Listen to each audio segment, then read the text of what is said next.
नमस्कार के TV news में आपका स्वागत है। मैं स्तुति और आइए एक नजर डालते हैं शहर की प्रमुख सुर्खियों पर।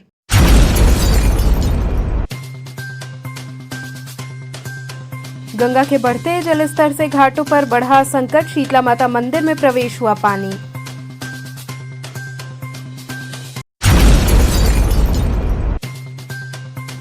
विजयनगरम मार्केट में नगर निगम ने की बड़ी कार्रवाई, गेस्ट हाउस और दुकानें हुई सील।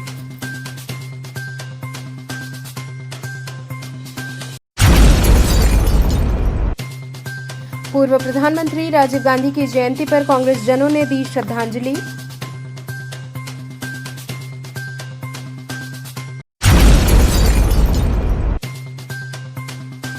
और स्वामी हरसेवानंद पब्लिक स्कूल की जगतगंज शाखा में हर्षोल्लास के साथ मना सावन महोत्सव।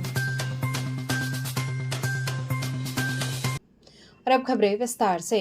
गंगा के बढ़ते जलस्तर से घाटों पर संकट बढ़ा, शीतला माता मंदिर में पानी प्रवेश कर गया। गंगा नदी के जलस्तर में पिछले 5 दिनों में लगातार बढ़ाव जारी है। जलस्तर बढ़ने से घाटों पर रहने वाले पंडा और मल्लाहों के सामने संकट खड़ा हो गया है। लगातार बढ़ते पानी के कारण घाटों पर जनजीवन और धार्मिक गतिविधियां प्रभावित हो रही हैं। वहीं बढ़ते गंगा जलस्तर का असर शीतला माता मंदिर पर भी पड़ा है। मंदिर परिसर में गंगा का पानी प्रवेश कर गया है। इसके चलते शीतला माता की मूर्ति को अहिल्याश्वर महादेव मंदिर में सुरक्षित रखा गया है, जहां विधिवत पूजा पाठ किया जा रहा है। गंगा के बढ़ते जलस्तर को देखते हुए घाटों पर लोगों की आवाजाही और गतिविधियों पर भी असर पड़ रहा है। स्थानीय पंडा और मल्लाह जलस्तर बढ़ने से अपनी रोजी रोटी को लेकर चिंतित हैं। तो बाढ़ के समय गंगा माँ जो है शीतला जी का चरण धोने जब भी आती हैं तो उस समय भगवती को जो है तो मुकुट चरण का जो है तो पूजन यहाँ अहिल्याश्वर महादेव अहिल्या स्टेट में होता है। और जब तक गंगा माँ फिर अपने स्थान पर नहीं जाएंगी तब तक यही पूजन होगा। बाढ़ का पानी खत्म होने के बाद मंदिर की साफ सफाई, इसके बाद फिर भगवती का वहां नीचे दर्शन होगा। तो हर वर्ष ये जल का प्रभाव आने के बाद माँ को हर वर्ष भगवती जो है तो गंगा माँ जो है तो माँ का चरण धोने आती हैं। और जिस साल नहीं आती उस वर्ष जो है तो महामारी का प्रकोप बहुत ज्यादा होता है। ये भी संभावना रहती है कि बहुत ज्यादा महामारी फैलती है, इसलिए जो है तो माँ आती हैं, चरण धोती हैं, स्नान करा के फिर जाती हैं। जब माँ चली जाएंगी गंगा माँ अपने स्थान पे तो भगवती का फिर प्रतिमा वहाँ। विजयनगरम मार्केट में नगर निगम ने बड़ी कार्रवाई करते हुए गेस्ट हाउस और दुकानें सील की। कैंट रेलवे स्टेशन के सामने विजयनगरम मार्केट में गुरुवार को नगर निगम ने कार्रवाई करते हुए राजा बाबू के बहुमंजिला गेस्ट हाउस समेत एक दुकान को सील कर दिया। कार्रवाई के दौरान नगर निगम की टीम के साथ भारी पुलिस बल तैनात रहा। नगर निगम के अनुसार संबंधित प्रतिष्ठानों को पूर्व में दुकान खाली करने और ध्वस्तीकरण को लेकर नोटिस जारी किया गया था। इसके खिलाफ संबंधित पक्ष हाईकोर्ट पहुंचा था, जहां मुकदमा खारिज होने के बाद नगर निगम ने सीलिंग की कार्रवाई की। अपर नगर आयुक्त अमित कुमार के नेतृत्व में नगर निगम की टीम ने कार्रवाई पूरी की। सुरक्षा व्यवस्था के लिए एसीपी चेतगंज शुभम सिंह के नेतृत्व में पुलिस बल मौके पर मौजूद रहा। वहीं गेस्ट हाउस संचालक ने नगर निगम की कार्रवाई को मनमाना बताते हुए विरोध जताया। कुछ अधिवक्ताओं ने अपर नगर आयुक्त से कार्रवाई के लिए समय देने की मांग भी की, लेकिन नगर निगम की टीम ने कार्रवाई जारी रखी।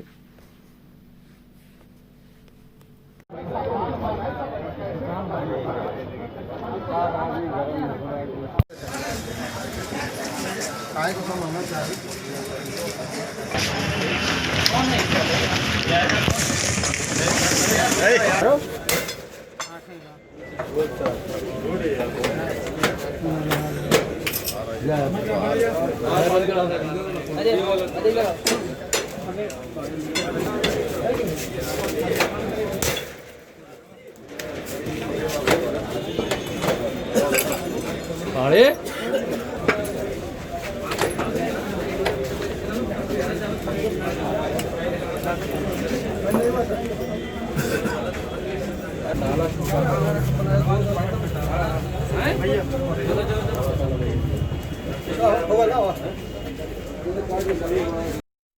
सर किस तरह की कार्रवाई यहाँ पे की गई है क्या?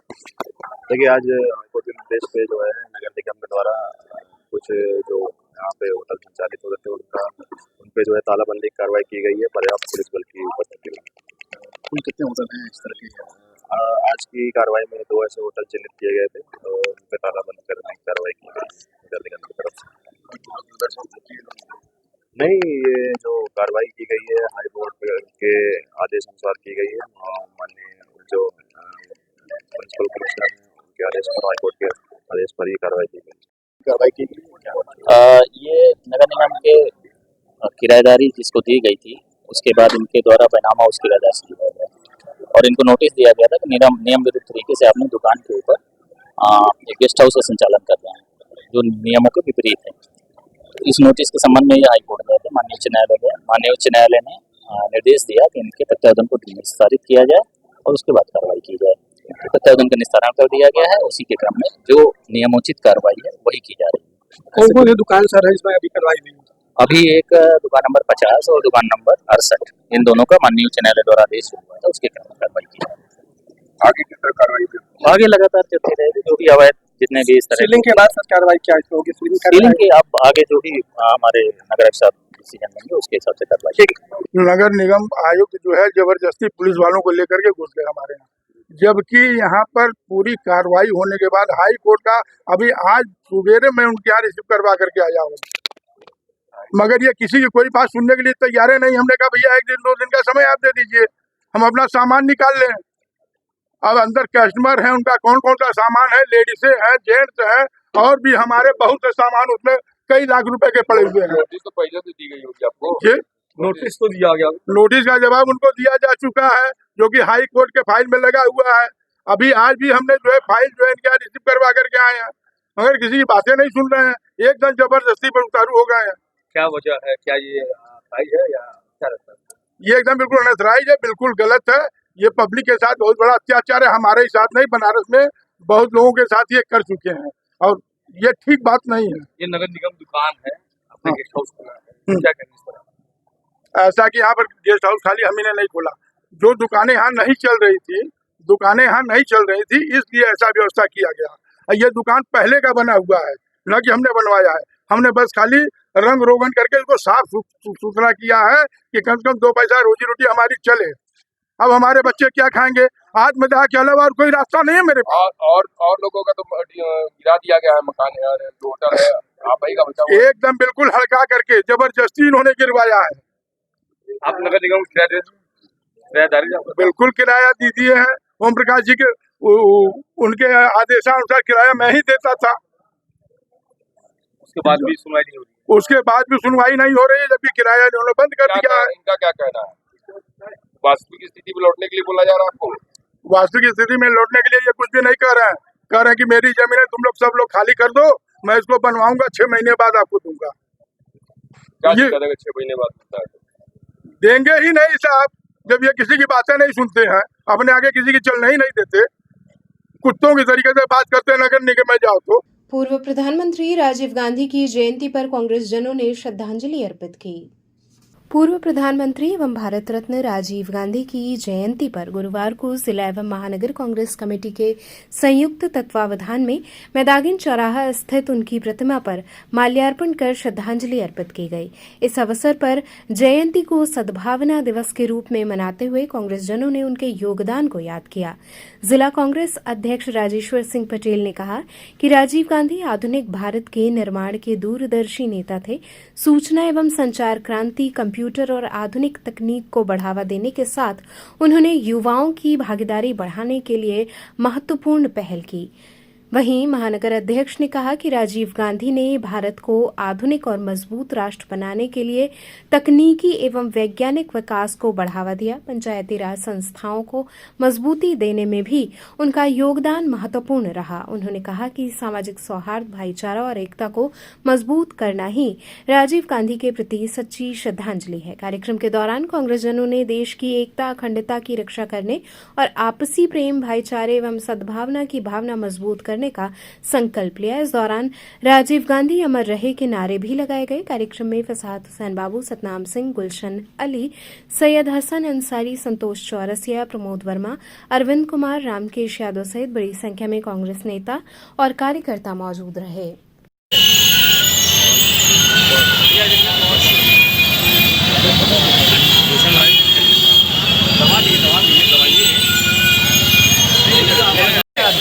से दीजिए, एक तो माला है, दीजिए भैया है, आइएगा इधर।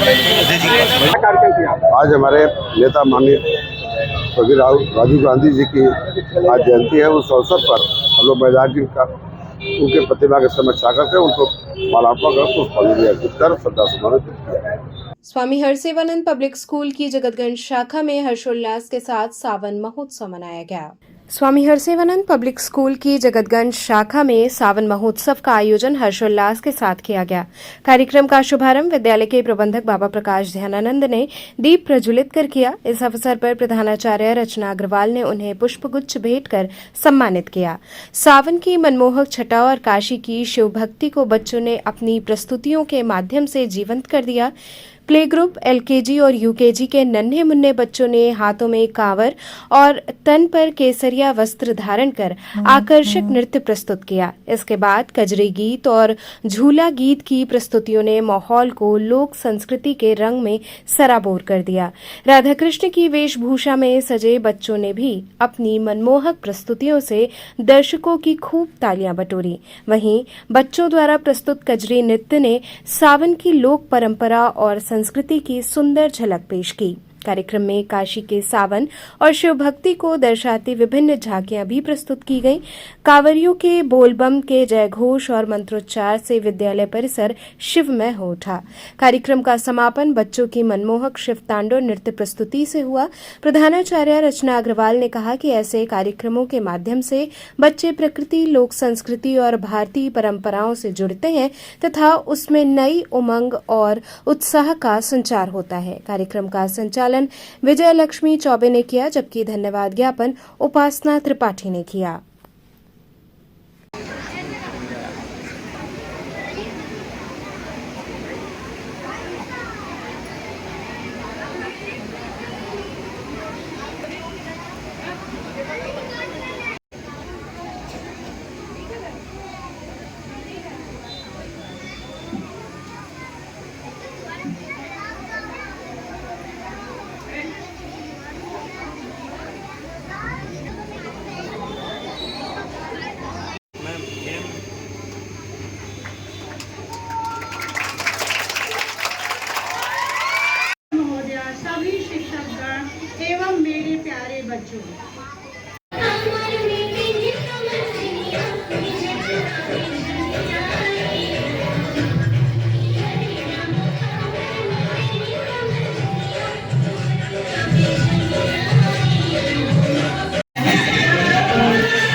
आज स्वामी हरसेवानंद पब्लिक स्कूल जगतगंज में सावन महोत्सव का आयोजन किया गया है, जिसमें बच्चों द्वारा अपनी लोक परंपरा और धर्म संस्कृति को विभिन्न क्रिया विधियों द्वारा प्रदर्शित किया जा रहा है।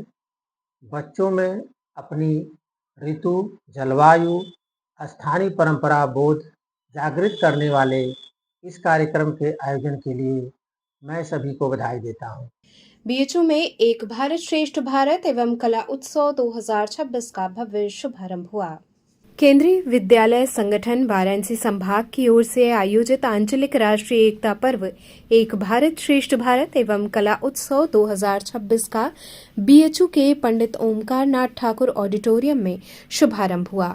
आयोजन की मेजबानी केंद्रीय विद्यालय बीएचयू परिसर द्वारा की जा रही है। कार्यक्रम में जबलपुर, आगरा, लखनऊ, वाराणसी और रांची संभाग के विद्यार्थी हिस्सा ले रहे हैं।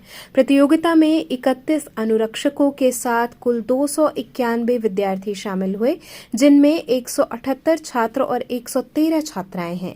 विद्यार्थियों ने विभिन्न क्षेत्रों की कला, संस्कृति, संगीत और नृत्य की प्रस्तुतियों के माध्यम से सांस्कृतिक विविधता की झलक पेश की।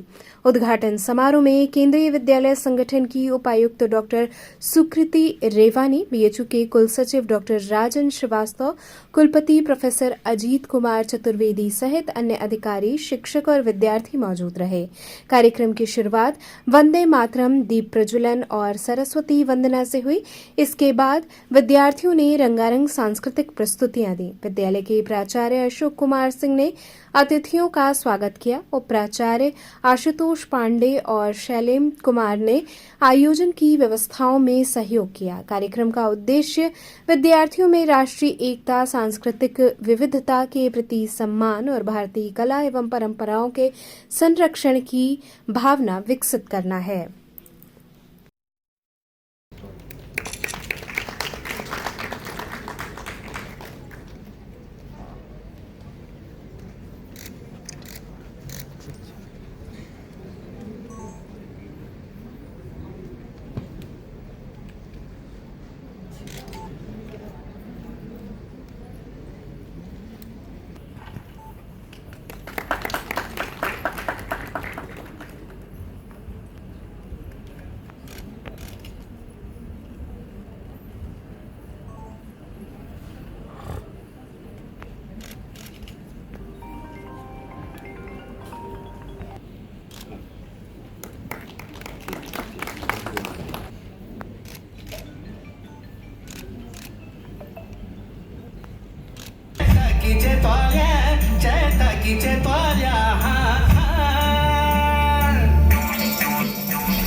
जी, ये राष्ट्रीय एकता पर्व है।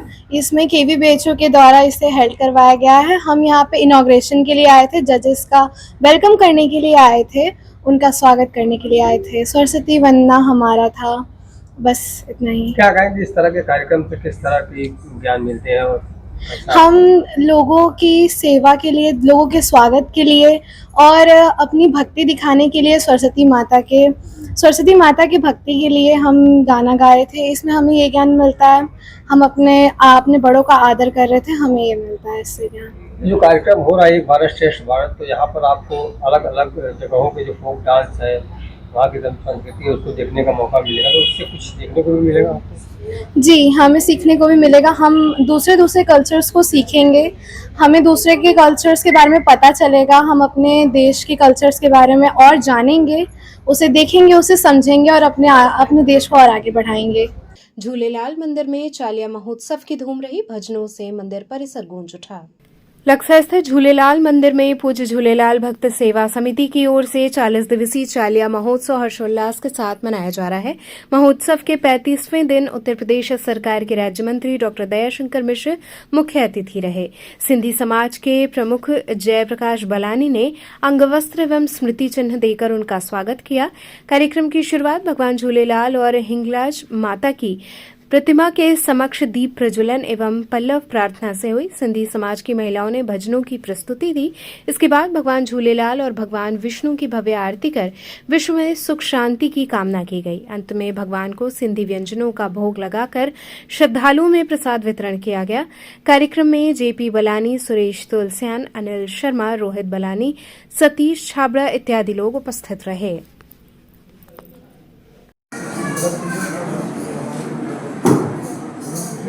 आयो लाल कलो झूले हर दिल में वास तव रखियो विश्वास तव स्वामी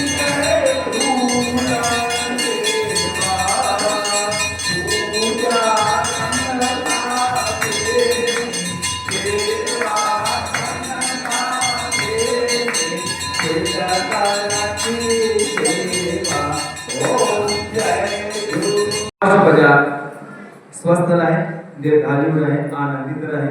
अरदास के क्रम में दूसरी अरदास है श्री झूलेलाल जी के पावन पवित्र मंदिर के प्रांगण में झूलेलाल चालीहो महोत्सव आज 35वां दिन है। उसी कड़ी में आपने देखा कि लक्सा के इस भगवान के मंदिर में आज शाम का जो पूजन का कार्यक्रम है संध्या बेला में, उसी का आज 35वां दिन है और हम सभी काशीवासी उसमें शामिल हैं।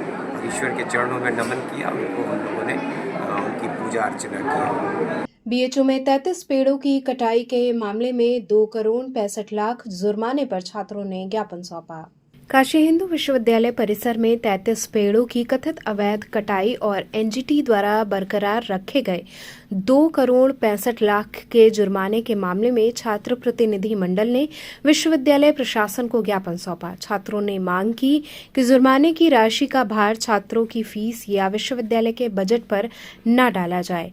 छात्र प्रतिनिधियों ने दोषी अधिकारियों से जुर्माने की व्यक्तिगत वसूली, जिम्मेदार अधिकारियों के खिलाफ नामजद एफआईआर और विश्वविद्यालय के करीब 1300 एकड़ परिसर में पेड़ों की डिजिटल ट्री सेंसस एवं जियो टैगिंग कराने की मांग की। छात्रों ने बताया कि मामले में शिक्षा मंत्रालय, यूजीसी, नेक और एनजीटी को भी पत्र व ईमेल भेजकर निष्पक्ष जांच और हस्तक्षेप की मांग की गई है। उन्होंने चेतावनी दी कि निर्धारित समय में जिम्मेदार लोगों पर कार्रवाई नहीं हुई तो छात्र लोकतांत्रिक तरीके से आंदोलन आगे बढ़ाएंगे। ज्ञापन देने वालों में सत्यम सिंह, अमन मौर्य, लक्ष्य पराशर, हिमांशु राय, प्रिंस अनुराग और अश्विनी समेत छात्र प्रतिनिधि शामिल रहे। कि हमें यहाँ पे ज्ञापन देने आए थे काशी हिंदू विश्वविद्यालय में। ये आप लोगों को पता होगा, सबके संज्ञान में ये मामला है कि पिछले वर्ष इसी समय अगस्त के समय में एनजीटी द्वारा एक फ़ैसला सुनाया गया। वो फ़ैसला यह था कि जब बीएचयू में 2024 में 33 इलीगल पेड़ों की कटाई हुई और अवैध तरीके से उनकी कटाई हुई और वो लकड़ी भी बरामद नहीं हुई, बीएचयू ने इस मामले में अज्ञात में एफआईआर भी कराया कि यहाँ से इस सुरक्षित कैंपस से, जहाँ की एक कुर्सी भी, अचंभा की बात यह है सबसे बड़ी कि यहाँ से एक कुर्सी भी अगर आप निकालेंगे तो उसको आपको डिक्लेयर करना पड़ेगा कि हमारी संपत्ति है, विश्वविद्यालय की संपत्ति है। वहाँ से 33 पेड़ कहाँ गायब हो जाते हैं भगवान जाने। इस मामले में फैसला आया एनजीटी द्वारा कि बीएचयू के ऊपर 2.65 करोड़ रुपये का चालान होगा और उस चालान को बीएचयू के सार्वजनिक कोष से भरा जाएगा। तो इसमें यही हमारी मुख्य मांग इसमें हम लेकर के आए हैं। वाइस चांसलर साहब से भी मिलना चाह रहे थे, दुर्भाग्यवश वो मिल नहीं पाए। हमने वीसी ऑफिस में ज्ञापन दिया है, कुल सचिव ऑफिस में तो पर्सनली उनसे मिल करके हमने ज्ञापन दिया और अपनी ये प्रमुख मांग रखी है कि इसमें जो वसूली हो वो वसूली व्यक्तिगत जो भी अधिकारी हैं, लापरवाही जिनकी पाई गई है आंतरिक जांच हो, विभागीय जांच हो, और उसमें जो भी आप अधिकारी और ठेकेदार मिले जुले हैं, उनकी लापरवाही पाई गई है, उनसे हो, ना कि इसका भुगतान विश्वविद्यालय के कोष से हो, क्योंकि ये विश्वविद्यालय का कोष छात्र कल्याण के लिए है और विश्वविद्यालय के कल्याण के लिए है, ना कि इन लकड़बग्गों, इन लकड़हारों की चोरी के लिए और इनके अय्याशी के लिए भुगतान करने के लिए ये पैसा है। यहाँ जितना भी पैसा आता है, यहाँ छात्रों को फेलोशिप, नेट की फेलोशिप मिलने में 6-6 महीना लग जाता है। ये चीफ प्रोक्टोरियल बोर्ड के जितने मेंबर हैं, उन लोगों का PF कई लोगों का रुका हुआ है, लेकिन वे सब नहीं दिखता है। यहाँ लकड़बग्गे ये जो हैं बड़े पोस्ट पे बैठे हुए हैं, ये सिर्फ दलाली करते हैं। मैं इसीलिए आज इतनी कम संख्या में आया हूँ, क्योंकि मैं अपनी बात को असरदार तरीके से रख सकूँ। मैं यहाँ भीड़ नहीं दिखाना चाह रहा था, मैं बस अपनी बात को उच्च स्तर तक पहुँचाना चाह रहा था। मैं एक बात और रखूँगा कि मैं सिर्फ यहाँ ही ज्ञापन नहीं दे रहा हूँ, मैं PMO भी जाकर के ज्ञापन दूंगा। मैंने NGT को लिखा है, मैंने NAC को लिखा है, मैंने विश्वविद्यालय अनुदान आयोग को भी लिखा है, और क्या कहते हैं कि मैंने शिक्षा मंत्रालय को भी ये लिखा है कि आपके द्वारा जो फंड ग्रांट किया जा रहा है यहाँ पे, उसका किस तरीके से दुरुपयोग हो रहा है। और मैं यही कहना चाहूँगा आखिरी में कि मैं वहाँ तक लड़ाई करूँगा। मैंने अभी बात को अपनी दोहराता हूँ कि मैं वहाँ तक लड़ाई करूँगा जहाँ तक मुझे लड़ना पड़ेगा। हर उस दरवाजे को खटखटाऊँगा जिसको मुझे खटखटाने की लगेगी आवश्यकता है, कि इससे मुझे इंसाफ मिलेगा, इस परिसर को इंसाफ मिलेगा। लेकिन यहाँ उजड़ने नहीं दूंगा इस कैंपस को। इन लगड़बग्गों के सवाल है तो बिल्कुल नहीं छोड़ना है इस कैंपस को। आज हम लोग माननीय कुलपति महोदय के यहाँ और माननीय कुल सचिव महोदय के यहाँ ज्ञापन दिए हैं। विश्वविद्यालय के ऊपर माननीय उच्चतम न्यायालय द्वारा 2,65,00,000 रुपए का जुर्माना लगा हुआ है। 33 पेड़ कटाई हुई थी उसके संदर्भ में, और इसका ब्यौरा आज तक हमें नहीं मिल पाया है कि इसकी भरपाई किस तरीके से की जा रही है। हमें ये पारदर्शिता चाहिए, कहीं इसकी भरपाई सरकारी राशि कोष या विश्वविद्यालय के कोष से तो नहीं भरा जा रहा है। और हमारी मांग ये है कि इसमें जो भी संलिप्त हैं उनका व्यक्तिगत राशि कोष से इसकी भरपाई की जानी चाहिए, क्योंकि विश्वविद्यालय में कई सारे ऐसे मुद्दे हैं जो फंड के कारण कमी नहीं, उसकी पूर्ति नहीं हो पा रही है। तो हमारी मांग ये है कि इस पे उच्चतम कार्रवाई की जाए और हमें पारदर्शिता दी जाए। अखिल भारतीय सफाई मजदूर संघ द्वारा वाराणसी में विराट सम्मेलन किया जाएगा। अखिल भारतीय सफाई मजदूर संघ के पूर्वांचल अध्यक्ष गोपाल प्रसाद एडवोकेट ने चेतगंज स्थित रेस्टोरेंट में प्रेस वार्ता कर सफाई कर्मचारियों की समस्याओं को लेकर संगठन की प्राथमिकता बताई। उन्होंने कहा कि सफाई कर्मचारियों का उत्पीड़न किसी भी कीमत पर बर्दाश्त नहीं किया जाएगा। उन्होंने बताया कि आगामी सितंबर में वाराणसी में विराट सफाई कर्मचारी मजदूर सम्मेलन आयोजित होगा, जिसमें संघ के राष्ट्रीय अध्यक्ष एवं राष्ट्रीय सफाई कर्मचारी आयोग के सदस्य मंत्री कर्म सिंह कर्मा मुख्य अतिथि होंगे। साथ ही पूर्वांचल में संगठन का 1 माह के भीतर पुनर्गठन किया जाएगा। गोपाल प्रसाद ने नगर निगम प्रशासन से सफाई कर्मचारियों की वेतन विसंगतियां दूर करने, समय से वेतन, EPF, ESIC बीमा, पेंशन व मेडिकल सुविधाओं का भुगतान सुनिश्चित करने और सफाई कर्मियों की शीघ्र भर्ती की मांग की। उन्होंने कर्मचारियों को सुरक्षा के लिए आवश्यक संसाधन उपलब्ध कराने पर भी जोर दिया।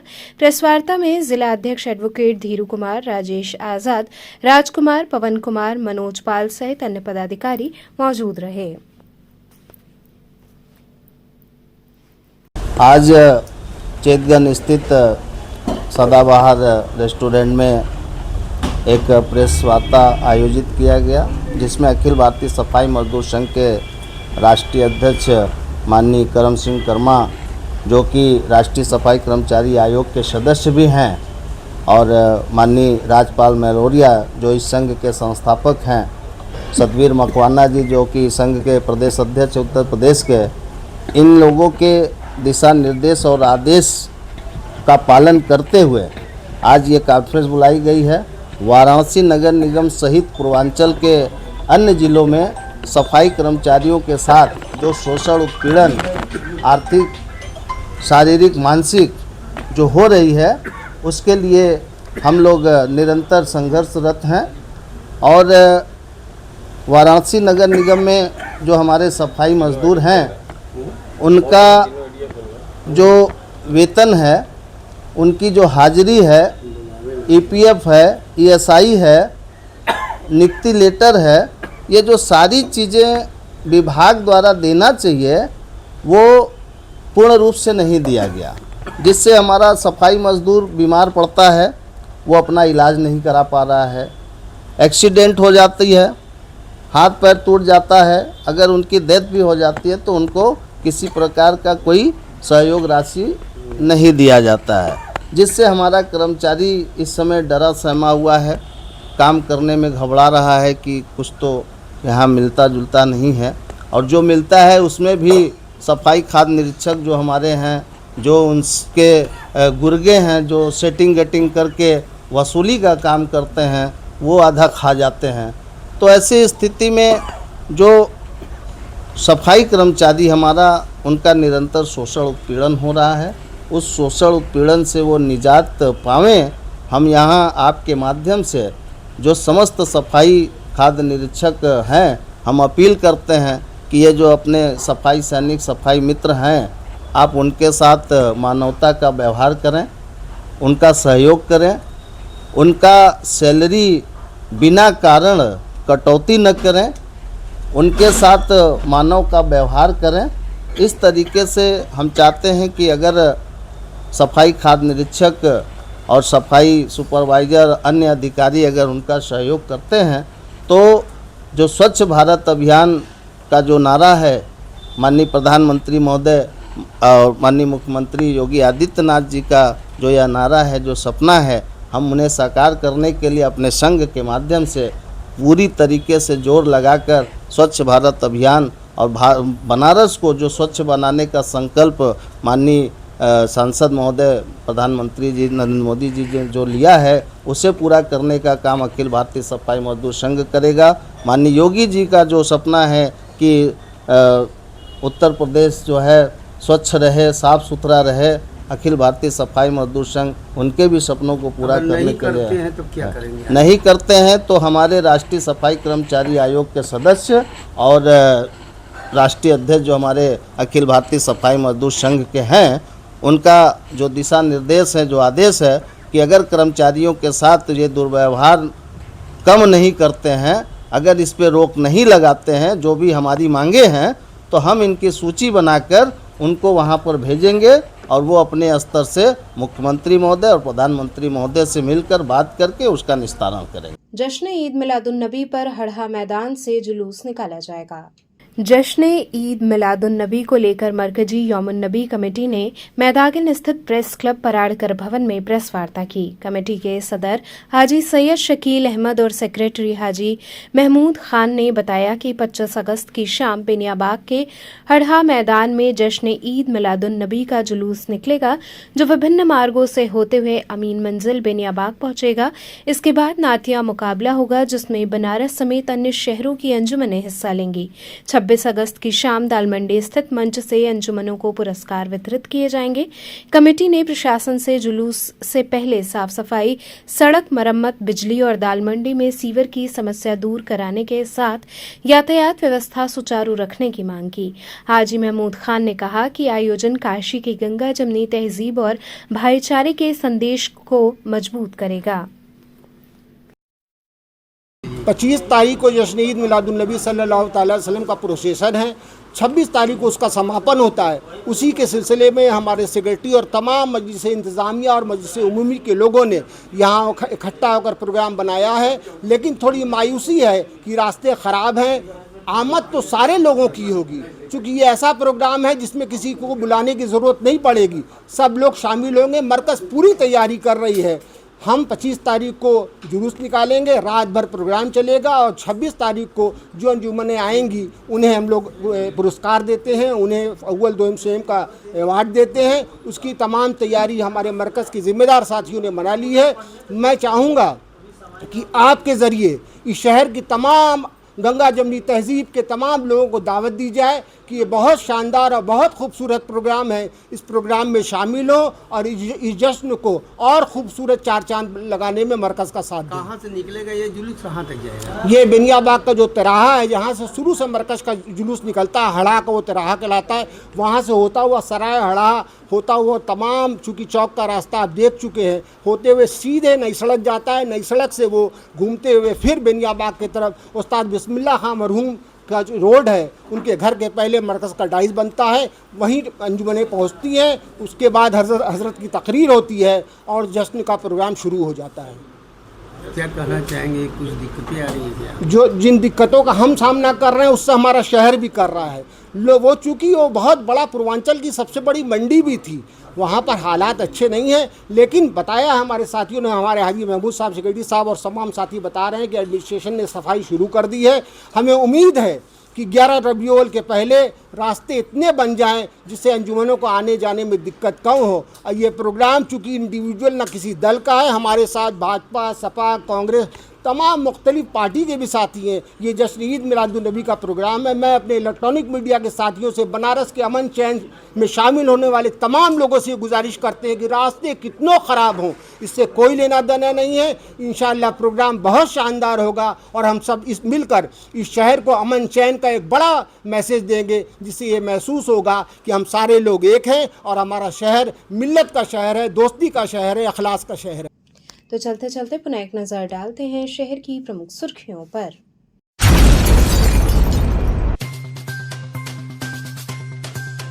गंगा के बढ़ते जलस्तर से घाटों पर बढ़ा संकट, शीतला माता मंदिर में प्रवेश हुआ पानी।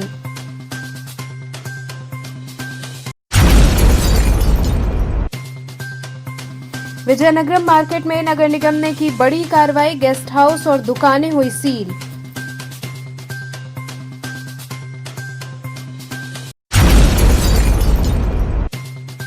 पूर्व प्रधानमंत्री राजीव गांधी की जयंती पर कांग्रेस जनों ने दी श्रद्धांजलि।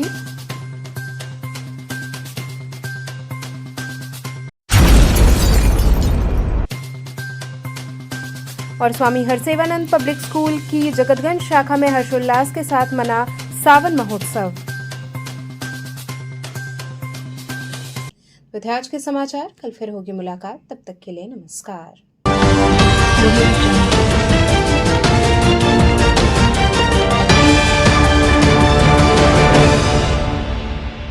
खबरों से जुड़े रहने के लिए हमारे चैनल KTV वाराणसी को सब्सक्राइब करें और लेटेस्ट अपडेट्स के लिए बेल आइकन को प्रेस करें।